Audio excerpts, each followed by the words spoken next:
허락하신 하나님의 말씀은 이사야서 16장 1절로 14절까지 말씀입니다. 너희는 이 땅 통치자에게 어린 양들을 들이되 셀라에서부터 광야를 지나 딸 시온 산으로 보낼지니라. 모압의 딸들은 아르논 나루에서 떠다니는 새 같고 보금자리에서 흩어진 새 새끼 같을 것이라. 너는 방도를 베풀며 공의로 판결하며 대낮에 밤같이 그늘을 지으며 쫓겨난 자들을 숨기며 도망한 자들을 발각되게 하지 말며 나의 쫓겨난 자들이 너와 함께 있게 하되 너 모압은 멸절하는 자 앞에서 그들에게 피할 곳이 되라. 대저 투색하는 자가 망하였고 멸절하는 자가 그쳤고 압제하는 자가 이 땅에서 멸절하였으며 다윗의 장막에 인자함으로 왕위가 굳게 설 것이요 그 위에 앉을 자는 충실함으로 판결하며 정의를 구하며 공의를 신속히 행하리라. 우리가 모압의 교만을 들었나니 심히 교만하도다. 그가 거만하며 교만하며 분노함도 들었거니와 그의 자랑이 헛되도다. 그러므로 모압이 모압을 위하여 통곡하되 다 통곡하며 길하레셋 건포도 떡을 위하여 그들이 슬퍼하며 심히 근심하리니 이는 헤스본의 밭과 신마의 포도나무가 말랐음이라. 전에는 그 가지가 아셀에 미쳐 광야에 이르고 그 싹이 자라서 바다를 건넜더니 이제 열국의 주권자들이 그 좋은 가지를 꺾었도다. 그러므로 내가 아셀의 울음처럼 신마의 포도나무를 위하여 울리라. 헤스본이여 엘르알레여 내 눈물로 너를 적시리니 너의 여름실과 내 농작물의 즐거운 소리가 그쳤음이라. 즐거움과 기쁨이 기름진 밭에서 떠났고 포도원에는 노래와 즐거운 소리가 없어졌겠고 틀에는 포도를 받을 사람이 없으리니 이는 내가 즐거운 노래를 그치게 하였음이라. 이러므로 내 마음이 모압을 위하여 수금같이 소리를 바라며 내 창자가 기라레셋을 위하여 그러하도다. 모압이 그 산당에서 피곤하도록 봉사하며 자기 성소에 나아가서 기도할지라도 소용없으리로다. 이는 여호와께서 오래전부터 모압을 들어 하신 말씀이거니와 이제 여호와께서 말씀하여 이르시되 품꾼의 정한 해와 같이 3년 내에 모압의 영화와 큰 무리가 능욕을 당할지라. 그 남은 수가 심히 적어 보잘것없이 되리라 하시도다. 오늘 본문의 말씀은 계속되는 모압에 대한 경고의 메시지입니다. 혈연적으로 가까울 뿐만 아니라 지리적으로도 이웃나라인 이스라엘과 모압은 자국의 여건이나 주변 그 상황에 따라 수시로 변화하는 관계였습니다. 여호와께서 이사야를 비롯한 여러 선지자들을 통해 모압의 멸망을 예언하신 가장 큰 이유는 바로 모압의 우상 숭배 때문이었습니다. 그들은 그모스라는 우상을 섬겼는데 이러한 우상 숭배에 대해 하나님께서는 14절에서 언급한 바와 같이 아수르와 바벨론을 들어치셨습니다. 모압의 우상 숭배는 이처럼 자국을 파멸로 몰아갔을 뿐만 아니라 이웃나라인 이스라엘에게도 악영향을 미쳤습니다. 이처럼 죄의 속성은 자신은 물론 주위까지도 전염시켜 파국으로 몰아갑니다. 죄는 결코 한 사람에게 머물지 않습니다. 에덴 동산에서 뱀은 여자에게 이렇게 이야기했습니다. 너희가 그것을 먹는 날에 너희 눈이 밝아져 하나님같이 되어 선악을 알게 될 것이다. 이 이야기를 듣고 선악과 나무에 달린 열매를 보자 바로 전까지 전혀 관심이 없던 그 열매가 먹음직도 하고 보암직도 하고 지혜롭게 할 만큼 탐스럽게까지 한 나무로 보였고 하와는 결국 손을 내밀어 열매를 따 먹게 됩니다. 그런데 하와는 자신이 그 열매를 먹은 것으로 그치지 않고 열매를 함께 있던 남편에게 주어 남편 역시 그 열매를 먹게 되는 죄를 저지르게 됩니다. 보통 창세기 이 장면에서 여자가 먼저 먹고 여자가 남자에게 전해주었기 때문에 여자의 책임이 더 크지 않은가 생각하는 사람들도 있지만 창세기의 본문 문장을 그대로 살펴보면 이렇게 해석할 수 있습니다. 여자가 그 열매를 따먹고 자기와 함께 있는 남편에게도 주매 그도 먹은지라. 그러니까 그녀가 문제의 열매를 먹었을 때 남편은 멀리 떨어져 있던 것이 아니라 바로 그녀의 곁에 있었다고 해석할 수 있습니다. 다시 말하면 남편의 묵시적인 허락하에서 아내가 문제의 열매를 먹었다는 의미가 되고, 그렇다면 그 행위를 방관하고 인정한 남편의 행동이 더 파렴치하다고 여길 수도 있게 된다는 것입니다.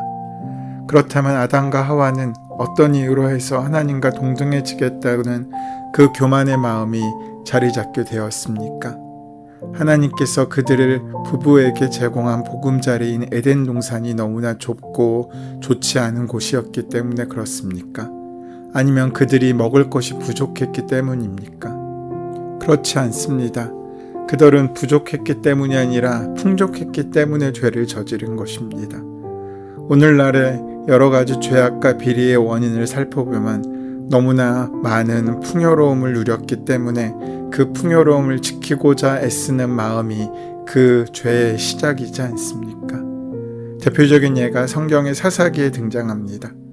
고난에 처할 때에는 하나님을 찾다가 하나님의 은혜로 고난을 벗어나고 풍족한 삶을 살게 되면서부터 서서히 하나님을 멀리하고 다른 무언가를 추구하곤 합니다.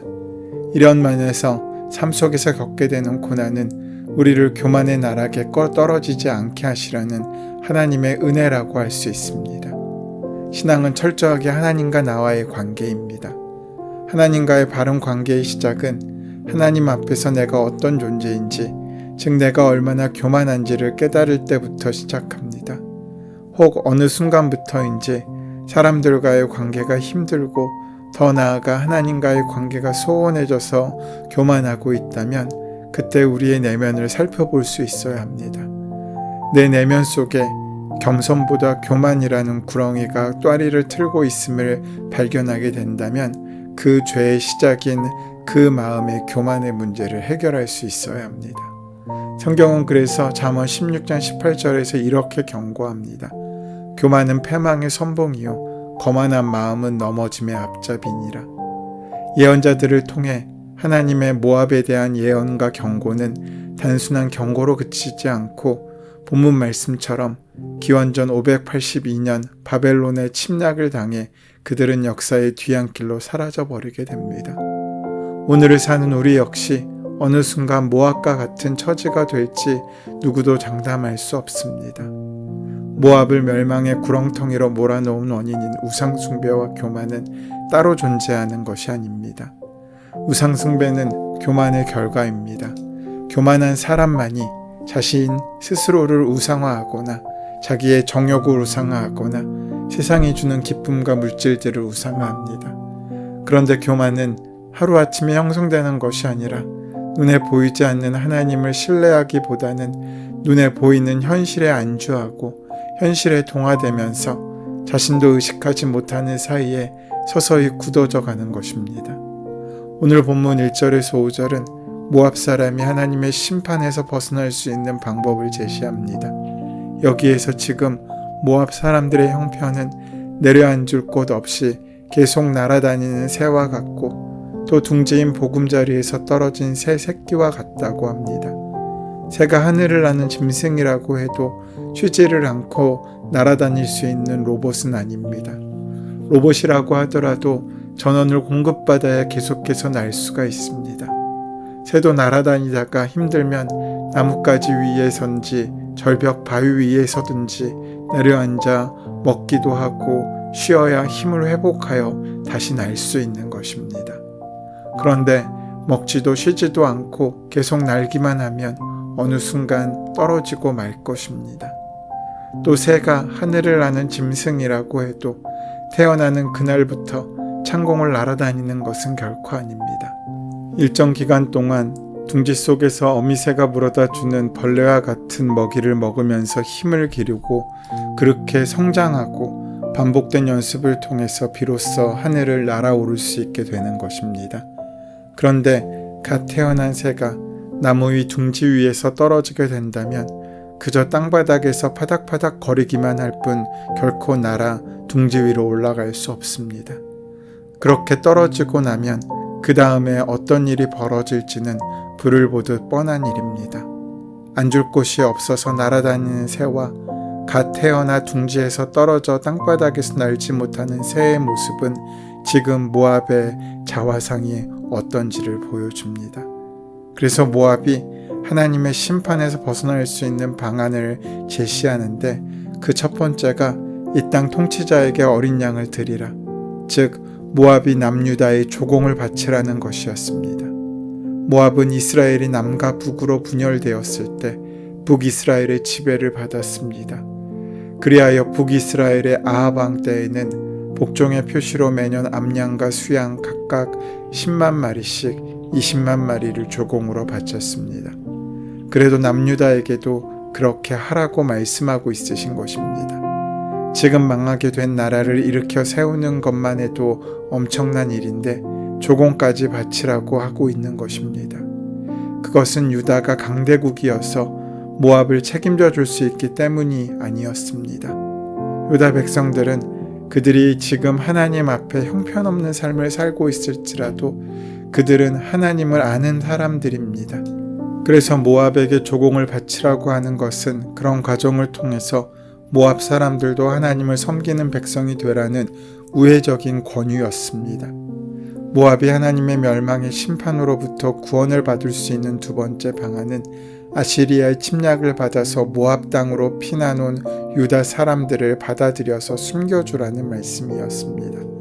왜냐하면 지금 유다는 아무런 힘도 없는 것처럼 보일지라도 다윗 가문의 왕권이 회복될 것이기 때문이라고 합니다.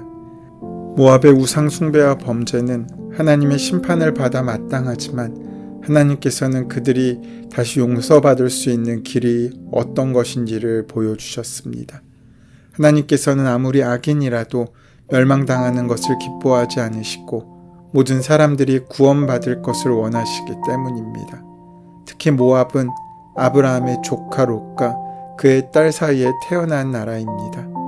그 모압으로부터 국가가 형성되었기 때문에 이스라엘과는 형제 국가입니다. 그리고 룻기를 자세히 보면 다윗의 증조모가 되는 룻은 모압 여인이었습니다. 또한 다윗도 사울왕에게서 도망 다닐 때 그 부모를 돌볼 수가 없어서 그 부모를 모압 왕에게 부탁하기도 했습니다. 그러했기에 하나님께서는 모압이 멸망의 길로 가지 아니하고 구원의 길로 회복되기를 원하셨던 것입니다. 하지만 구원과 회복의 길을 제시받은 모압의 반응은 참으로 아쉽고 안타까웠습니다. 모압은 하나님께서 내밀어 주신 자비의 손길을 뿌리치고 멸망을 자초하는 길로 나아갔습니다. 모압이 가진 가장 중요한 병의 근원은 교만이었습니다. 교만을 사전에서 찾아보면 잘난 척하며 뽐내고 건방짐이라고 되어 있습니다. 교만은 자기 자신을 자신의 실체보다 더 크게 생각하는 것이고 자신을 자신보다 더 크게 포장하는 일이었습니다. 또한 교만은 항상 하나님께서 앉으셔야 할 자리에 자신이 앉아 있는 것입니다. 그래서 교만한 사람과 거만한 사람은 패망할 수밖에 없고 넘어질 수밖에 없습니다. 이처럼 교만한 모압이 어떻게 되었는지 본문은 잘 말씀해주고 있습니다. 본문은 모압이 통곡하게 될 것이라고 말씀하십니다. 하지만 그때 함께 울어줄 사람도 하나 없는 외로움의 자리에 나아가게 될 것이라고 말씀하십니다. 그렇게 살면 망하게 된다고 엄중하게 경고하셨습니다. 또 어떻게 하면 살 수 있는지도 말씀하셨습니다. 하지만 그들이 자신의 가진 것을 의지하여 교만하였기 때문에 하나님의 구원의 손길도 뿌리치고 죄의 길을 여전히 걸어가게 된 것입니다.